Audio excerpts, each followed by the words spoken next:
그래서 저는 유지한 채로 수술을 합니다. 저는 좀 지켜가는 걸로 하고 있고. 안녕하세요. 나라성형외과 성형외과 전문의 김윤호입니다. 오늘은 안면 윤곽 수술에 대해서 수술 전후 주의사항을 안내드리기 위해서 나왔는데요. 모든 수술에 비슷한 주의사항이긴 한데 수술 전에는 전신마취의 경우에는 8시간 금식을 원칙으로 하고 있습니다. 8시간이라고 해서 물은 먹어도 되겠지 하시는 분들도 있는데 물도 안 됩니다. 꼭 먹어야 되는 약은 수술 전에 상의를 해야 되겠죠. 그래서 물 한 모금 정도와 약을 드시는 것 정도 이외에는 금식을 좀 지켜주시는 게 중요하고요. 최대한 청결한 상태로 수술을 해야 되기 때문에 얼굴 쪽에는 이제 면도라든지 남성분들 같은 경우에는, 그리고 여성분들 같은 경우에는 깨끗하게 세안하시고 화장은 하지 않는 상태, 기초 화장도 뺀 상태가 가장 좋을 것 같습니다.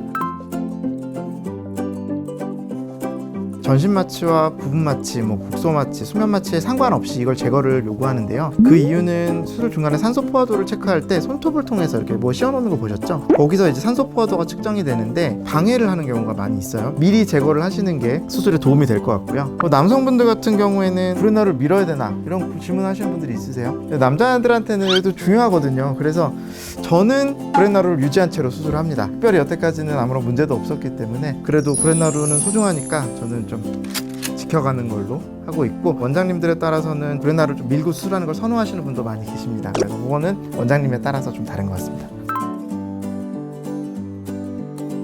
아스피린 계열의 약들, 혈액을 묽게 해준다, 여러 가지 이유로들 복용하고 계신 경우가 많이 있어요. 이 약을 중단하면은 건강상에 큰 문제가 생기지 않고 그냥 보조적인 요법으로 사용하고 계신 경우에는 이 약은 수술 5일 전 중단하는 것을 원칙으로 삼고 있습니다. 고영양의 비타민제라든지 다이어트 약, 그런 것도 수술 전에 미리 중단하시는 편이 도움이 될 것 같습니다. 그리고 가끔 보약이나 한약 같은 거 드시는 분들 계신데 성분이 명확치 않기 때문에 일단은 중단을 하시는 게 수술 결과에는 도움이 될 거라고 생각하고 있습니다.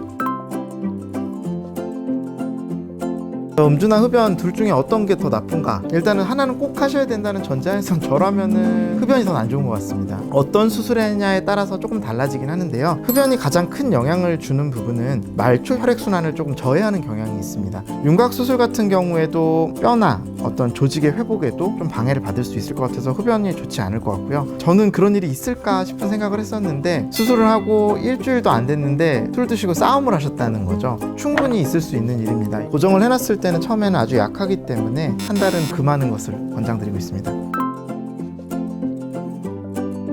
보통 회복의 기준은 개개인마다 좀 다른 것 같은데요. 어떤 분들은 움직일 수 있는 걸 회복이라고 말하고, 어떤 분은 방송에 나가도 될 정도의 어떤 컨디션을 회복이라고 표현하시는 분도 있는 것 같아요. 근데 일단 회복을 돕는 데는 가장 도움이 되는 것은 압박밴드인 것 같아요. 여기를 압박해줘서 출혈을 막고 조직이 여기에 딱 안착될 수 있도록 잡아주는 목적을 위해서 저희 병원 같은 경우에는 3일까지 압박밴드를 24시간 잘 착용해 주시는 것을 권장드리고 있고요. 그리고 그 이후에는 한 달째까지 간헐적으로 하는 분들도 있는데, 밖에 외출하실 때는 풀고 나가셨다가 들어오시면 집안에선 하고 있는 정도, 붓기는 잘 밑으로 빠져나가는 순간도 얻으면서 압박도 할 수 있게 두 가지를 다 노리는 거죠. 압박밴드를 잘 사용해 주시는 게 처방해드린 약을 드시는 것과 함께 중요할 것 같고요. 광대를 하신 경우에는 이 딱딱한 음식을 씹는 게 초기에 방해가 될 수 있습니다. 왜냐면은 여기 핀으로 고정을 해놨는데 얘가 씹을 때마다 힘을 받게 돼서 조금 무리를 줄 수가 있다고 판단이 됩니다. 4주 정도 지나면은 요 핀이 아니더라도 이전의 기간보다는 조금 견고해진다고 저는 판단하고 있고요. 또 같은 맥락에서 좀 잘못 알고 계신 부분도 있는데요. 입을 크게 벌리면 안 된다 라고 생각하는 분들도 있는 것 같아요. 근데 입을 벌리는 건 상관없습니다. 차라리 이걸 너무 안 벌리면 운동이 안 되기 때문에 수술 초기에 한 3-4일 정도는 부어서 잘 안 벌어질 수도 있겠지만 그 이후부터는 조금씩 벌리는 연습을 해주시는 것도 좋은 것 같습니다.